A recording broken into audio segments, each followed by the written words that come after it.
What's the number plate? Hey, something about number plate. Oh, okay. I thought you said that's a nice number plate. No. No? Okay. No. You didn't say anything like that? Nothing. No, okay.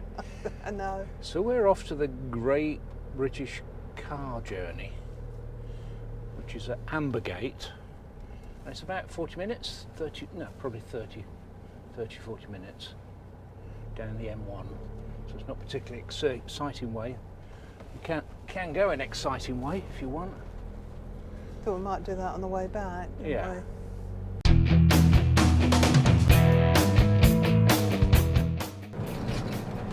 In half a mile, arrive at A6 on the left. It's here, isn't it?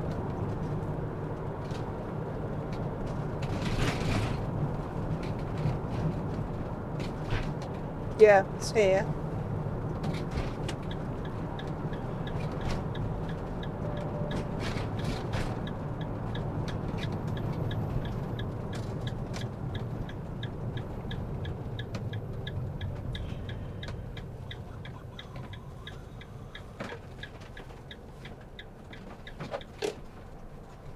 You have to go around the roundabout, don't you? Do you? What roundabout? Where it says, please use white lane at roundabout car park. Yeah.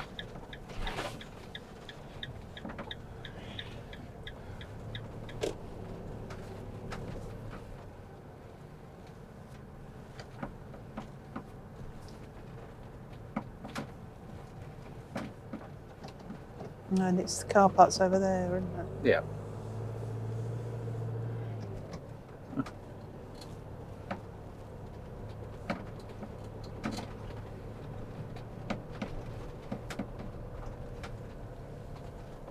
We go down there, don't we? We went right down the end last time, didn't we? Or do we want to go in there? Well, it's just a bit quieter down the In end, 200 wasn't it? yards, arrive at A6 on the left. An Escort van there.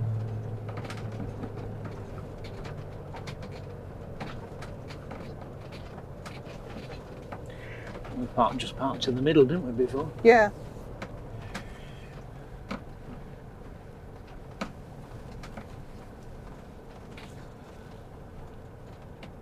There's cones here for a reason, though. Yeah, to stop you parking there. All right, okay. Switch it on. There you go. Yeah, here we are, the Great British Car Journey. Indeed, indeed. Brum brum. Yeah, there's a guide with this, so yeah.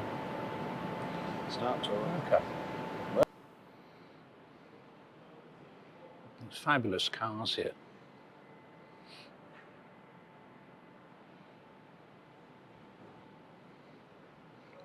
Imagine driving one of those, Trev. lovely. Wow. There's two pedals. Don't know what the thing with the rope is for. Wow. Passengers up front. Good heavens. You carry quite a few here, couldn't you? Two at the front, two in the middle, two at the back. No pneumatic tyres on that. No. Don't need tyre pals with it anyway. Ruby 7. There's an Austin 7 for just about everybody. That'll be the family one. That'll be the young couples one. A slightly older couples one. But yeah.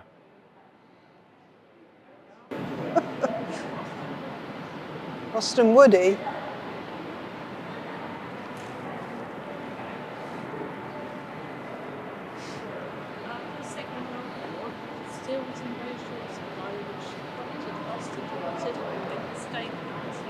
So this is the famous Morris Minor.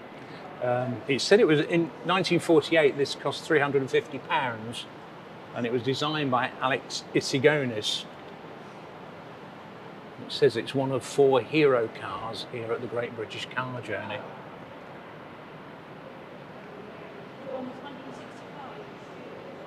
Yeah, and in 1960 the Morris Minor became the first car to achieve 1 million car units sales, That's that one. which is the lilac one here. This is a Nash Metropolitan. I remember seeing these and, you know, thinking, what an unusual car. It's a story of the Metropolitan, a strange tale of post-war optimism. Designed in Wisconsin by the Nash Kelvinator Company in America. Cars were built by Austin, part of the newly created British Motor Corporation.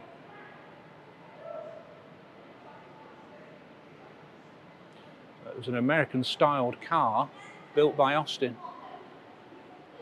It's quite something, isn't it? It was like a mini, what would you say, a mini Corvette? Yeah.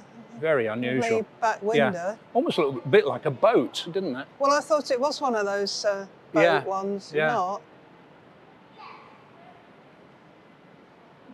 Very stylish inside. I wonder if the roof was detachable.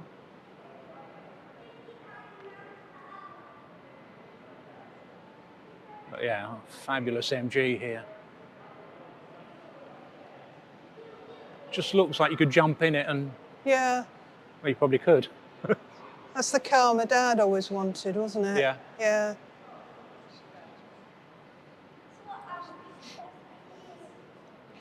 Yeah, there's 1953 MG TF. TF, Yeah. 1953. America loved these cars. Understandably, really. California weather. This is a very early Land Rover. The 1949 model. 378 of these are remaining, it says. This was produced between 1948 and 2016, it says. So mileage on this is 100,112 miles. Lots of very nice seats in there, aren't there?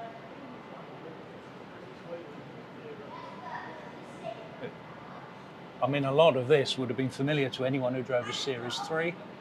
The red and the yellow lever. Perhaps not the windscreen wipers. No. Fuel tank underneath there. Is that the fuel tank? That's a fuel tank, yeah, you Oh. sat on the fuel tank. Gosh. Exhaust at the side here. Drop down tailgate. And the hole there was for the power takeoff, so it could power perhaps a plough or a rotavator or something like that. It's really comfortable in the back, doesn't it? Well, yeah, I mean, that probably wasn't designed for humans. It's probably designed for shoving your sheep in there during lambing time or something, or bales of hay. But yeah, such an iconic vehicle, the Land Rover. I think almost like the Mini, really. Yeah. Yeah. You can't get much more iconic than the Minis, really. That's one more like one we had over here, isn't it? Yeah? Yeah. But not in that colour. No, not ours was grey, wasn't It's it? that colour, wasn't it? Yeah, it was. Actually, it was that colour. It was Yeah. that colour. But this is a Clubman as well. Yeah, but yours was a converted van, wasn't Yeah, it? I know. So would have been more like this. We had the sliding windows. Yeah. And I remember the gear lever. Did it have that big steering wheel? Yeah, and Yeah. a massive steering wheel. And the dip switch for the lights is on the floor. That's right. Yeah, Yeah. lovely. But yeah, no, we had a van, so we had much more room in the back, didn't we? That's right. So it's more like the blue one, but in this colour. Yeah.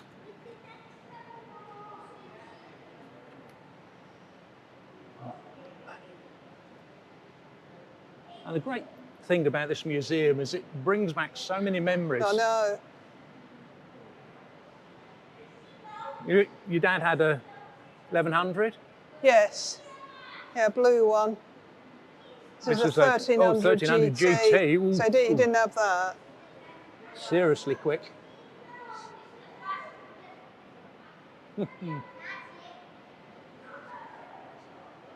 GT.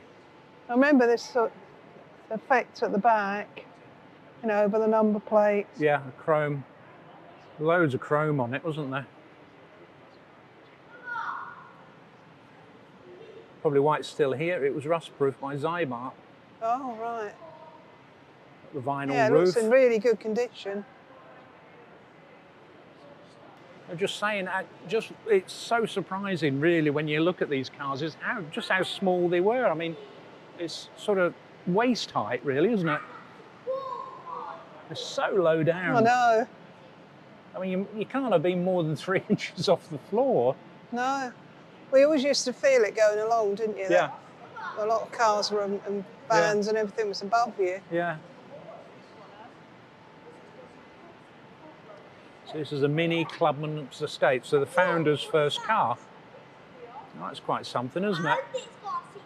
Yeah, they produce 197,606. 606. Yeah. Yeah. At top speed 85 miles an hour, 0 to 60 in 14.5 seconds. Founder's first car, this one. Look at the little wheels. Yeah, I know, lovely, aren't they? And obviously it had the Leyland badge on it by now. Tiny little wheels. Mm, They're almost like toy cars, weren't they? I know. So the Great British Car Journey's founder's first car, and he remembers the fact that when he sold it after 4 years, it was rusting away already. Nearly 200,000 Clubman estates were produced at Longbridge between 1969 and 1980. Just looking at this other Clubman here, and that colour, that was the Toledo's colour, wasn't it? No, what? No, No? Toledo was a bit darker. Was it? Yeah, You sure? I think so. That's more of a sort of a, Yeah. no, I thought it was a dark. I mean, the other thing, I never really twigged that either, that the Clubman's bonnet, because it didn't have the rounded headlights, was actually lower than the Mini itself. Well, look at the next to it. Yeah. That was more like your one, wasn't it? Oh, yeah. Yeah, I mean, Apart from it didn't have the wood and. no, it didn't have the wood, and it was a van. This was the 30th anniversary model here. It says in the QR code thing, to mark its 30th anniversary in 1989, 3,000 were produced in a rather splendid cherry red and special anniversary badges. Yeah. Half leather seats, a leather steering wheel, and colour-coded carpeting. This particular car has a special story that it's never been registered for road use and has covered less than 20 miles. Well, it's got the anniversary thing on the seat. Yeah, yeah. That's gorgeous.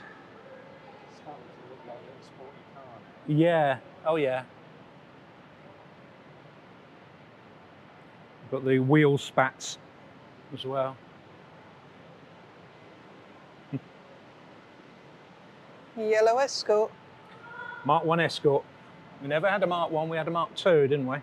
Yeah, and a Mark 3. And a Mark 3. Well, that's as old as the Toledo, isn't it? 1972. 1972, yeah. Because it's L reg. Yeah, that's right. So we could have bought a Toledo Or an Escort. or one of these. This is 1300 GT as well, so this was quite a special car. So this is a GT from 72, and in 1970, Hannu Mikkola won the 1970 World Cup Rally, giving rise to the Escort Mexico. Eventually, both the RS 1600 and 2000 were available with engines developed by Cosworth. It's a 1300 GT, this one.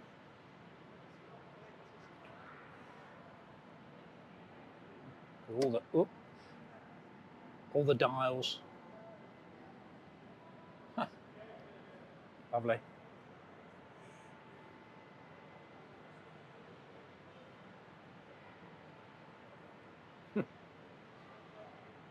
So this is the most famous bonnet, I think, ever, isn't it, really? Jaguar. Yeah. The 6-cylinder engine in this produced a whopping 265 brake horsepower, and in a car that weighed over 1,300, just over 1,300 kilograms, it meant it could do 0 to 60 in less than 7 seconds and went on to a top speed of 150 miles an hour. It was half the price of its more exotic but slower rivals. This particular car has only done 26,000 miles. 0 to 60 in 7 seconds. Just incredible. Frightened the life out of me.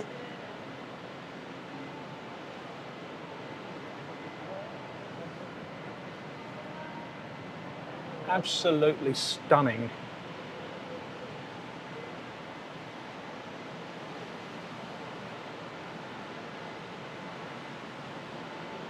Yeah. Just the lines on it, isn't it? E-Type Jaguar.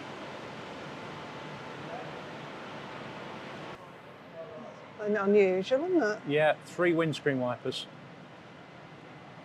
Tiny little wing mirror. And I remember the radio area, Yeah. someone like that, didn't you? Yeah. Had to keep pulling it up. Oh, but wire spoke wheels. And actually quite practical in the back as well, because you've got that thing that you can fold down. All right, can you make a seat? You fold it up for a seat? Yeah, it's a tiny little dicky seat, wasn't there? Yeah, all right for a dog or... Yeah, perfect for a little poppy.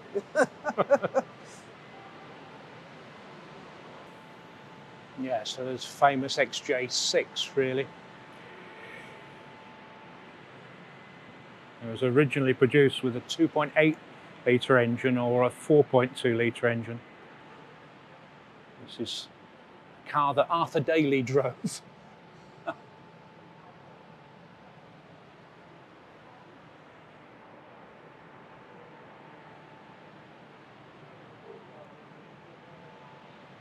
And I have actually driven an XJ6.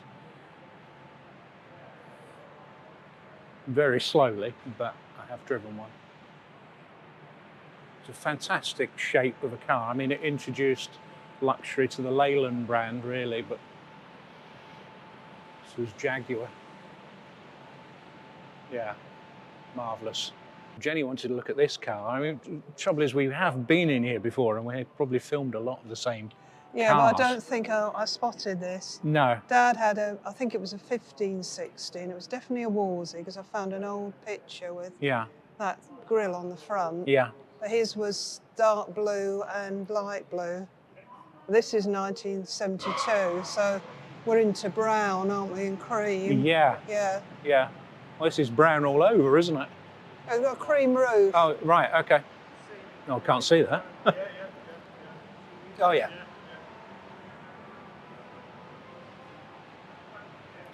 Yeah, And I remember the back seat and the armrest in the middle.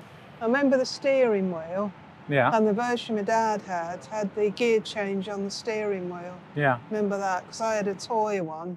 I used to stick on the other side as he was driving along. Yeah. So, yeah, I remember all the wood dash and... That's got like a vacuum gauge. I Yeah. think that was an aftermarket thing, isn't Yeah, it? must have been. Yeah. But that steering wheel, you know. I But didn't really they remember originally have that. bench seats at the front? No, ours didn't. Ours had two like twin this. seats. Yeah, I No think no headrests or No, anything. no headrest, no seat belt. No. And I think we had trays in the back.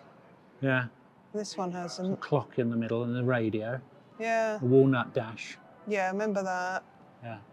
And the little side windows. Yeah. and- yeah. Yeah. Beautiful. So he had that in the 60s. I think he had a Sea Reg one. Yeah. So this is one of the latter ones. Yeah. 72. Amazing. Yeah. They were still making them in 72, really, isn't it? It is. Yeah. Yeah. But they've gone for the typical colours at the time. Yeah, haven't they? two-tone, yeah. Yeah, it was Pininfarina designed this one. This was the upmarket version, the Wolseley. Two extra cooling slots there, either side of the bonnet. Yeah. It was like the Austin Cambridge, wasn't it? And the Morris Oxford. Yeah, but this was Wolsey's the Wolseley version. was the Yeah. upmarket version. That's right. Yeah. Yeah, that's definitely had that with that grille. Yeah.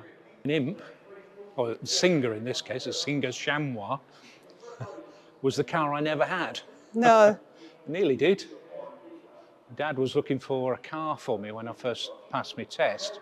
I ended up with a minivan. I could have had a Hillman Imp. That was This is a Hillman Husky. There are all sorts of variations, but they were made at Linwood in Scotland, weren't they? That's right, yeah. Yeah, and there's a exhibition on that in one of the Glasgow museums, and I can't remember which one. But this was like the upmarket version. Sunroof. This had a sporty steering wheel here. Engine in the back. Oh, God.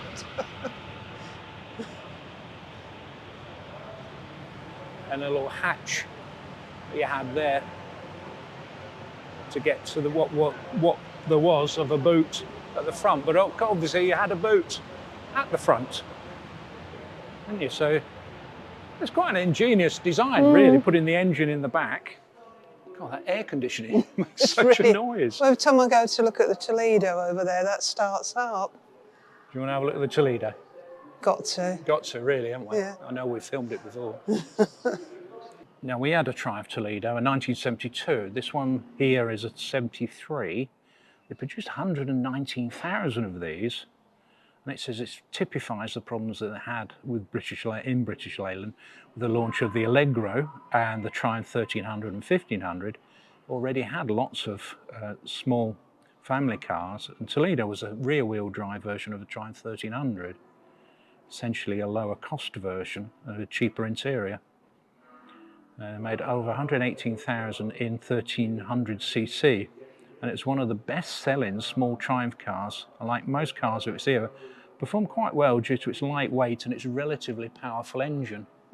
That's like I always thought it was quite slow, but I mean, in its time,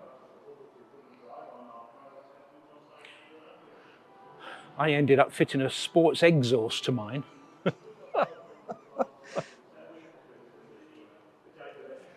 Yeah, ours was brown, wasn't it? Yeah, I mean, it had a luxury-looking interior, didn't it? Yeah, the seats were quite comfortable, but you used to stick to them a bit, though, because Yeah, in they hot were weather. vinyl. Yeah. But the dashboard was lovely. You know, a wooden dashboard. Gave it a little touch of luxury. Although, you know, looking at it nowadays, it all looks a little bit bare and minimalist. This was really quite a luxury car for us when we first started motoring. Did we have a five-door one? This is what I couldn't remember. No, they didn't do them 5-door, did they? They didn't do them? I don't think so. I don't think so, no. So someone had to climb in the back? Yeah. Yeah. That's right, but I do remember it. And you could, if you close your eyes, you could, well, probably best not to close whilst you were driving, but you could imagine you were in a Triumph TR6 with a gear lever. Yeah, that's right, yeah. Oh, I used to like it with a big, I remember the steering wheel. Yeah. Gosh. Yeah. With the choke's there and the 2 dials. Yeah, and the heater controls. Oh, you did drive this, didn't you? Well, yeah, I used to take it to work. Yeah. I took it to college as well, Yeah, you took it to college. in Bedford. Yeah. What I remember about it is it started rusting around here, around that trim there. Yeah, and at the front, didn't it, as well? Yeah, you hadn't had it that many years, and it was No. already bubbling up with rust That's right. there, and I think around the wings, around here. Around there. Oh, well, you remember I saw it Yeah. years after, and they completely replaced the front with a different colour. Yeah. And it looked really sorry for itself. Yeah. It's quite sad. Oh, it's what's great when they maintain these cars. Yeah. And just, brings it all back for you, doesn't it? It does, yeah. So this is a very unusual car. I don't think this was here last time. This is a Ford Fiesta convertible from 1981. It's converted by Crayford Auto Developments. They were famous for their conversions of mainly Fords through the 60s and 80s, 60s and 70s. And the Fiesta Fly was launched in 1981. But the work required to strengthen the Fiesta shell once the roof was removed made the car very expensive at over £8,900, Consequently, Crayford only built 30 of these cars before selling the project to F Engineering, who were the country's largest Ford dealer. Fly could be based on any Fiesta model, but this car is a rare Supersport, the predecessor to the XR2. Even the new owners only managed to sell around 200 Fiesta Flies, making this a very rare edition of Ford's most popular car. Yeah.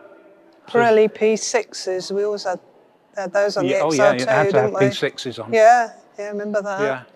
Oh, and a little Viva here. We'll look at that in a minute. But yeah, this is the predecessor to the XR2. Yeah.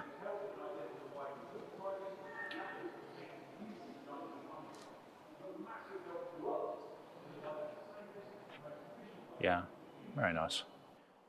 Tucked away in a little corner here is a Vauxhall Viva. It's HA, this one, I think.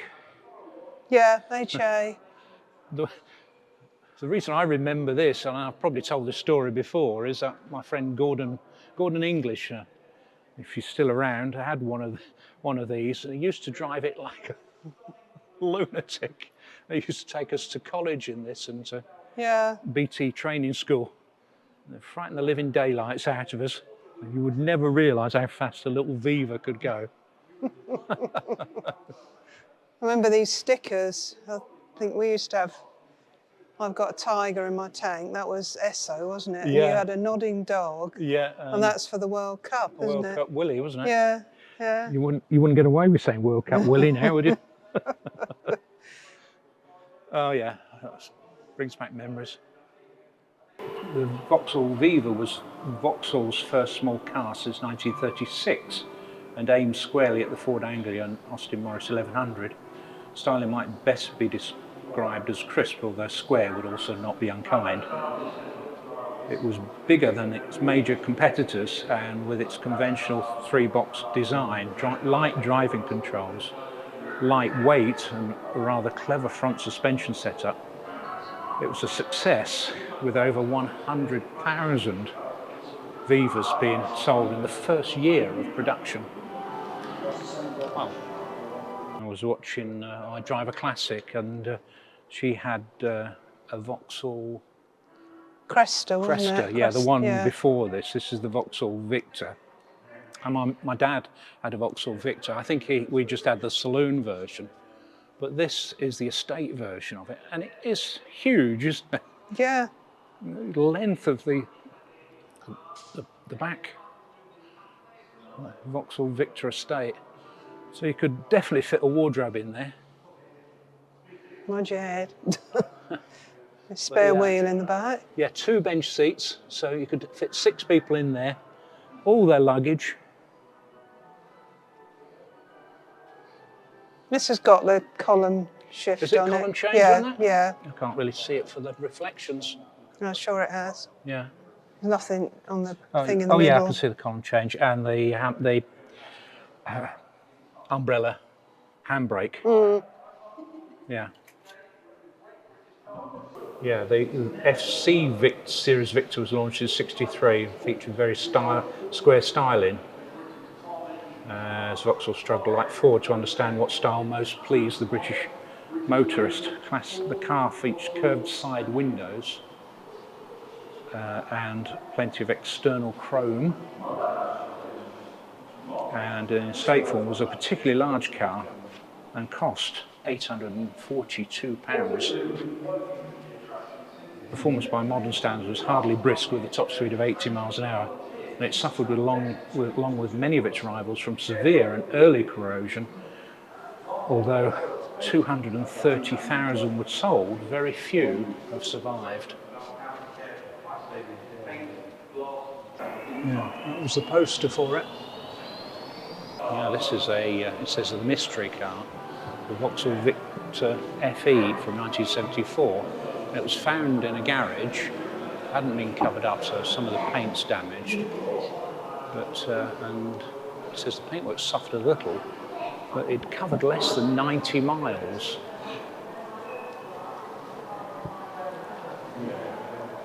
So possibly the lowest mileage Vauxhall Victor ever. Wow, look at the interior. Good grief.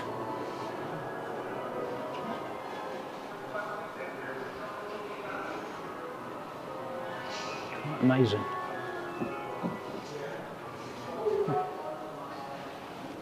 Yeah, this is a Rover SD1 Vitesse. I mean, we always stop at the Rover because Jenny's dad had one, didn't he? Yeah, he didn't have They had a Vitesse. 2.6, didn't they? Yeah. 2600.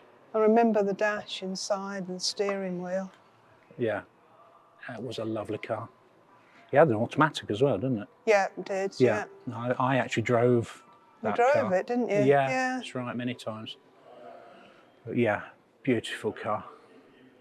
Remember seeing Rovers racing at Silverstone in the Saloon Car Championship. Yeah.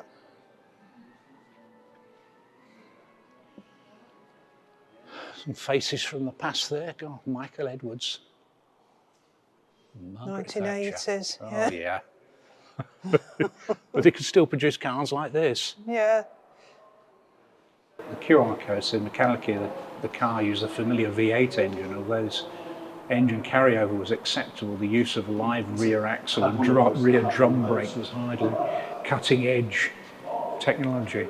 SD1 was the European Car of the Year in 1977, but like so many British Leyland cars, it was badly let down by poor build quality, reflecting poor management and fraught industrial relations of the time. Yeah, a Mk1 XR2 here. We had a P-Reg XR2. C. Oh, that's front. right. Oh, yeah. Yeah, well, 2 years older, newer than this. 85. 85, yeah. Blue. Blue. We'll have to dig those photos out. Yeah.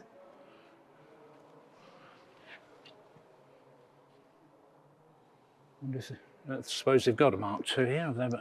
I haven't seen one. But it had those wheels. Oh, we had the pepper pot wheels, didn't we? Yeah. XR2. Yeah. Bit of a pain to clean, weren't they? But yeah, but it was worth it. We loved that car. Absolutely loved it. Oh, resplendent in a rather fetching blue is a Austrian Maestro. it's a special. Yeah, Maestro Special. As this was the car that inspired the Great British Journey.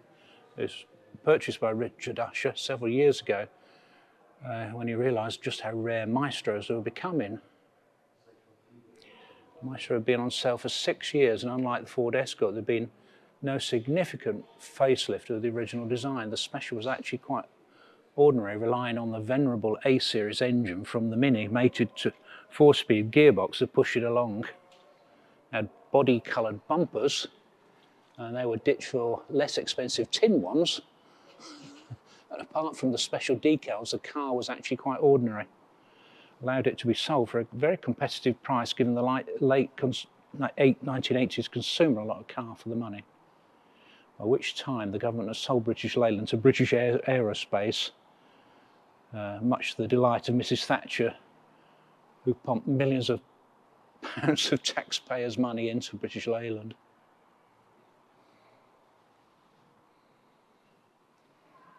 Yeah, this was kind of unusual, wasn't it? These indicators at the Wrap-around back. indicators, yeah.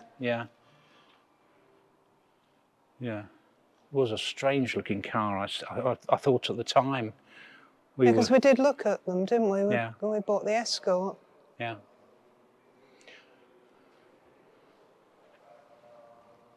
But yeah, it's a sort of very familiar sort of looking thing there. I drove a Maestro van for BT, so sort of that is familiar. It's been to the Festival of the Unexceptional as well in 2017. Yeah, that's right. Anyone watch his hubnut? Yeah. And when he was driving one the other day, he said there's a real bad triangle of doom. Oh yeah. But it is. I mean, it was for a lot of people. This was, their introduction to motoring, wasn't it? Great visibility, Yeah, big, I mean, the thing with modern windscreen cars is you get huge pillars and everything. There's a, tiny little pillar there. Even at the back here, reversing must have been a A lot easier. With, Yeah. with that window there. Special. Couldn't come in here without saying hello to the Cortina. Now this is the same age as, almost the same age as your Granada because it's Y reg. It's a Y, yeah, that's and right. it's the same age as our Ford Escort, wasn't it? Yeah. Yeah. You got the trims, and we're having to take those off. Mm. Yeah, and again, it was a car your dad had. Yeah, he didn't have this model though. He had the previous one, like that, like the Granada with the vinyl roof. Right, okay. He didn't like that, to be honest. No.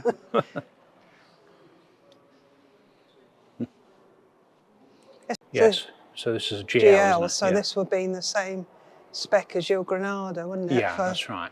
Seat covers and Slightly the like. smaller and a smaller engine, so 1600 engine. The Granada had a 2.8, didn't it? Yeah.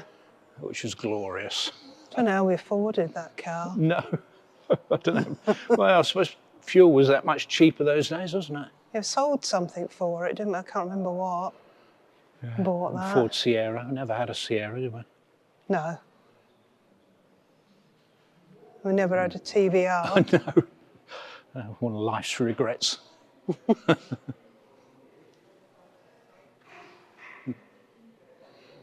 Yeah, I never had a DeLorean either. Yeah. Or a McLaren for that matter. This is a McLaren 650S. 641 brake horsepower and capable of 204 miles an hour.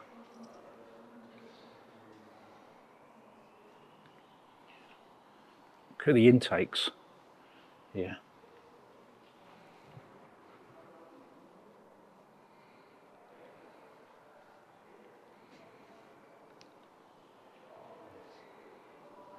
Wow.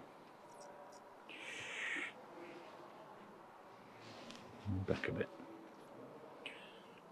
Serious beast of a car. We had a Mini though. She keeps saying. Yeah.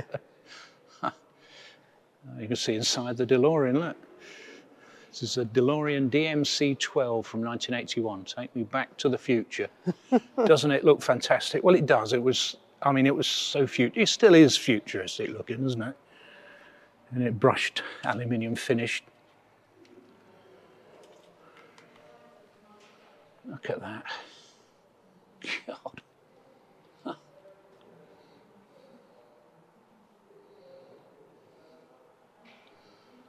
I'd always be banging my head on that. Well, that's what I used to think about them. Yeah.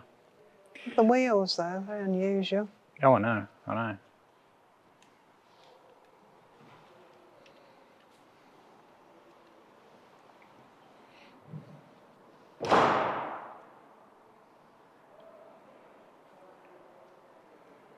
See inside the engine there. Yeah. A couple of little sporty numbers here. This is a Lotus. Look, it's incredible, isn't it? I don't look very comfortable in it. No, it doesn't, but racing harness. It looks very handmade, doesn't it? It does. It looks like a kit car, but obviously this wasn't a kit car.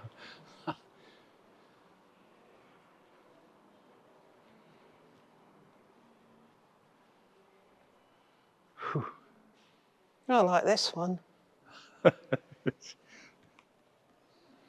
That's an Austin, isn't it? Yeah. Incredible little thing. Jenny's quite taken with the little red racer. Yeah, I'm going out home in that.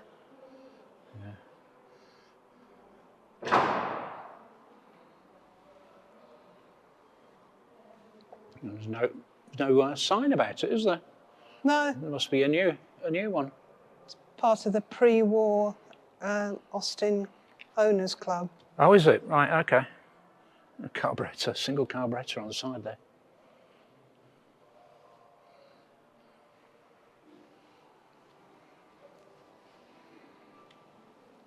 Lots of sticky labels on there. Don't press this. Told you not to press that. Well, I think it'd be quite scary in that. I would think so. Oh. Could you imagine? That would be your view, wouldn't it? There. Yeah. There don't seem to be any straps or anything. But the handbrake on one side, a gear lever on the other. Yeah. Yeah, I The suppose. exhaust is there. What are you on about? There's a headrest there. What No, more do you need? I was looking for a safety belt. Or... No, No. you don't need that. You'd never crash in that, would you? Oof. What's production dates for 1998 to 1998 was 100, only 100 produced. There are only 6 remaining. Yeah. This at a top speed of 121 miles per hour, 0 to 60 in 10.5. It's first registered in 1998, believe it or not. Yeah. And it just talks about the Range Rover was the product of a further flash of inspiration which burned brightly in the late 60s. Yeah. Wooden steering wheel. So there's isn't only there? 100 of these Vogue 50 editions were built with a Wow. list price in excess of 70,000. The car was loaded with extras, including factory-fitted televisions in the back of the seats What? and a video cassette recorder. Good grief. And running boards. Yeah.